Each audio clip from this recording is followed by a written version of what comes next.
سلام و عرض ادب احترامات و وقت بخیر تقدیم شما بینندگان عزیز.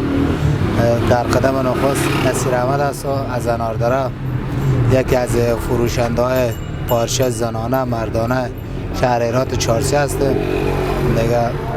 دیگه ای درم پیش به تمام هموطنان عزیز تبریک و تهنیت عرض می دارم. خدا کنه یک عید خوب خوش پیش روی داشته باشه. پیش من به نوبه خود تبریکی میدم عید برای همه شهروندان ولایت هرات به خصوص و دیگه ولایت ها و انشالله که به عید خوشی و خوبی سپری کنم در کنار فامیل دوستا و به خیر و خوشی در امنیت باشه این عید و به خیر تیر بکنم.